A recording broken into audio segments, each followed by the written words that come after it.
به صورت عملی ما چطوری بیایم با هوش مصنوعی شکل‌ها و نمودارهای خودمون رو ایجاد کنیم و اصلا چه ابزارهایی داریم و چطوری میتونیم این کار رو انجام بدیم و اصلا شکل‌ها چه معنا و مفهومی داره. در واقع نیاز در شکل‌های فصل 2 و 3 یه سری شکل‌ها شاید نیازتون بشه که در واقع فصل 2 و 3 استفاده کنید یا نمودارهای تحلیلیتون رو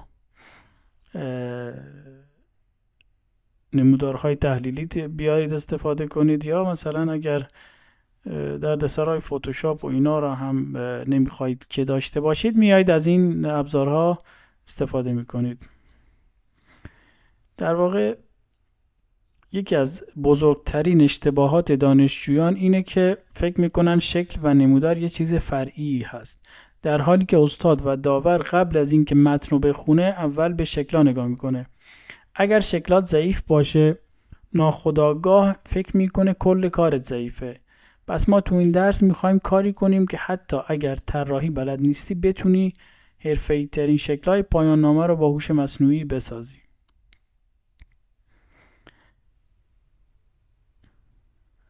شما برای فصل 2 مدل مفهومی پژوهش ممکنه به شکل نیاز داشته باشید. در چارچوب نظریتون رو میتونید به صورت یک نمودار بیارید، یا فلوچارت روش تحقیقتون یا نمودارهای آماری فصل 4 رو. اینها همش اگر به صورت شکل بیاد کارتون رو هم علاوه بر این که زیباتر میکنه مفهوم کارتون رو هم بهتر در واقع نشون میده. در واقع تا ندونیم چه شکلی لازم داریم هر ابزاری در واقع هم بدیم فایده نداره. پس اول نیاز داریم که بدونیم چه شکلی نیاز داریم برای چه فصلی و به چه صورت. ببینید چت جی پی تی شکل میکشه ولی خیلی خوب نیست با چت جی پی تی شکل بکشید، ولی منطق شکل رو میتونه براتون طراحی کنه. روابط، جهت، فلش ها، اجزا و ساختار رو براتون مشخص میکنه. پس گام اولیتون اینه که بیاین در واقع اجزای شکلتون رو استخراج کنید. در واقع هیچ وقت خودت حدس مدل مفهومی تو نکش، یعنی به صورت حدسی هیچ وقت خودت حدسی مدل مفهومی نکش. اول بیا چت جی پی تی بهت بگه که چه متغیرهایی داری و چه رابطه هایی اینجا بین متغیرها برقراره. با این پرامپت ببینید اینجا گفته چی؟ موضوع پایان نامه من اینه. خب بیارم در پایان همون مثالی که داشتیم اینو قرار بدم و این موضوع پایان نامه من بود: توسعه مدل توصیه‌گر مبتنی بر گراف‌های ناهمگن با رویکرد ادغام داده‌های کاربر، محتوا و تعاملات در پلتفرم‌های چند رسانه‌ای. اگر من اینو کپی کنم و میارم اینجا بین این براکت ها در جایگزین این موضوع میکنم. گفتم چیکار کن؟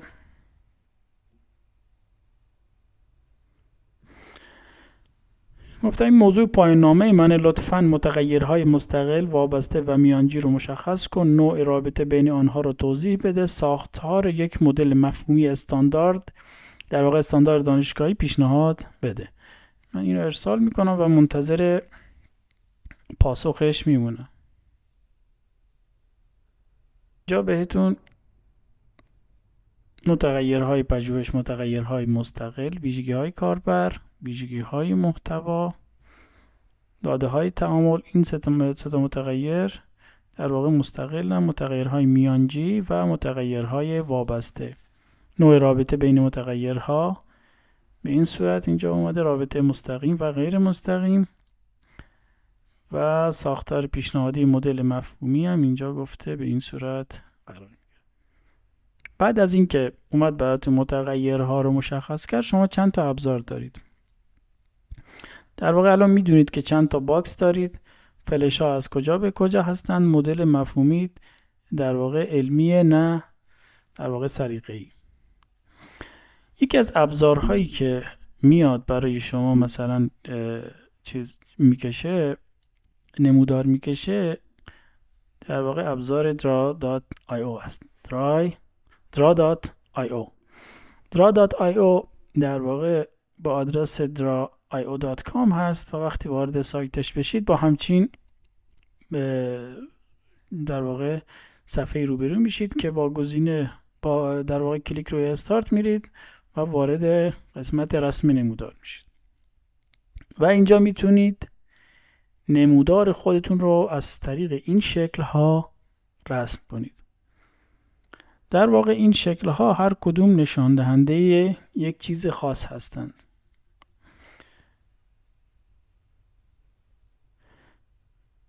در واقع شکل ها نقاشی نیستن، هر کدومشون یه زبان علمی دارن.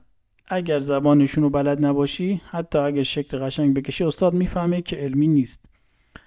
در واقع شکل مستطیلی که اینجا هست، حالا این مستطیل یا این مستطیل خیلی مهم نیست، کلیک میکنید میاد اینجا و در شکلتون قرار میگیره. مستطیل در واقع مهمترین شکله. این و در واقع مستطیل نشان دهنده متغیرهای پژوهشه و مفاهیم اصلی سازه ها. اینا برای نشون دادنش از مستطیل استفاده کنید و متنش هم میایین داخلش مینویسید.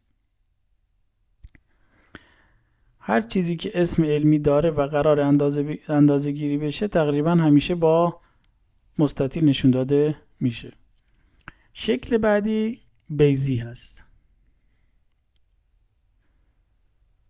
بیزی برای مفاهیم انتزاعی تر استفاده میشه، پیامدهای کلی یا نتیجه ها. وقتی خروجی سیستم یا پیامد نهایی را نشون میدیم، در برخی مدل های مفهومی پیشرفته در واقع میایم از بیزی استفاده میکنه. اگر چیزی خیلی کمیه یا نتیجه نهایی، بیزی کمک میکنه بفهمونیم این یه خروجی یا مفهوم سطح بالاست. در واقع برای شروع و پایان کارتون هم از بیزی استفاده میکنید. متوازی الاضلاع، هر جا بحث دیتا وسط باشه از متوازی الاضلاع استفاده میکنیم. اینجا داده وارد یا خارج میشه. لوزی برای چیه؟ برای شرط هاست. خواستید یه شرط رو در واقع بیایید توی نمودارتون قرار بدید، میایید از شرط ها استفاده میکنید. پس جایی که تصمیم اگر شما مثلا میگید اگر فلان کار شد، بله مثلا برو به این سمت، خیر برو به این سمت. پس این فقط برای شرط ها استفاده میشه. فلش های یک طرفه مثل این یا مثل این فرق نمیکنه، حالا با توجه به سلیقتون. یعنی اینکه این روی اون اثر میذاره. یعنی اگر شما از این متغیر به یه متغیر دیگه مثلا بیایید یک فلش یک طرفه بکشید، در واقع فرض کنید از اینجا من میخوام به این بکشم، خب یعنی در واقع این روی این اثر میذاره. برعکسش صادق نیست، چون فلش یک طرف است، فقط این روی این اثر میذاره. فلش دو طرفه در بیشتر پایان نامه ها استفاده نمیشه. یعنی یک اثر دو طرفه است، هر دو متغیر وقتی رو هم اثر بذارن در واقع میشه از این استفاده میکنه، از این فلش دو طرفه که معمولا در پایان نامه ها استفاده نمیشه. اگه فلش دو طرفه گذاشتی، استاد میپرسه کدوم روی کدوم اثر میذاره. اگر جواب نداشته باشید خیلی برات مشکل ساز خواهد شد. ببینید خط چین ها مثل این و این یعنی اثر هست ولی مستقیم نیست. در واقع برای نشون دادن اثر غیر مستقیم استفاده میشه. این خیلی حرفه‌ایه ولی باید درست استفاده بشه. خط پیوسته مثل این در واقع یعنی ستون فقرات مدلت. خب پس با این شکل ها آشنا شدید. حالا میاد شما چی کار میکنید؟ چت جی پی تی اینجا مدل مفهومی رو اینجا بهتون داد، متغیرها رو مشخص کرد. شما با توجه به این مدل مفهومی میایید اینجا دیاگرامیتون رو میکشید. و بعد میایید چیکار میکنید؟ بعد ذخیرش میکنید. میتونید به راحتی از این قسمت دیاگرامیتون رو اکسپورت کنید و به صورت یک عکس یا PDF یا HTML یا هر چی که نیاز داشتید ازش خروجی بگیرید و اینجا خروجی رو بهتون نشون میده. پس شما با توجه به اون پرامپتی که کشیدیم میایید، در واقع پرامپتی که اینجا بهش دادیم، میایید با استفاده از این ابزارها دیاگرامتون یا شکلتون رو رسم میکنید و خروجی میگید و خروجی رو میبرید داخل فایل وردتون. ابزار بعدی چیه؟ در واقع قبل از اینکه ابزار بعدی رو بگم میتونید از این پرامپت هم استفاده کنید. این پرامپت رو ببینید، میتونید بگید این اجزای مدل مفهومی منه، لیست متغیرها رو اینجا بهش بدین، بعد بگین بررسی کن، نامگذاری علمی درست است، روابط منطقی هست، آیا نیاز به متغیر میانجی یا تعدیلگر هست.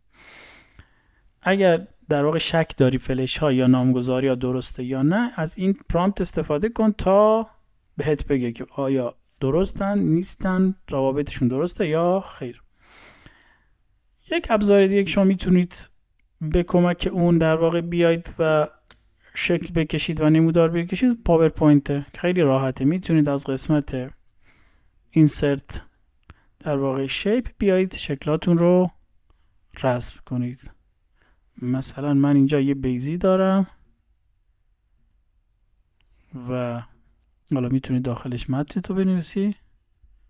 شروع،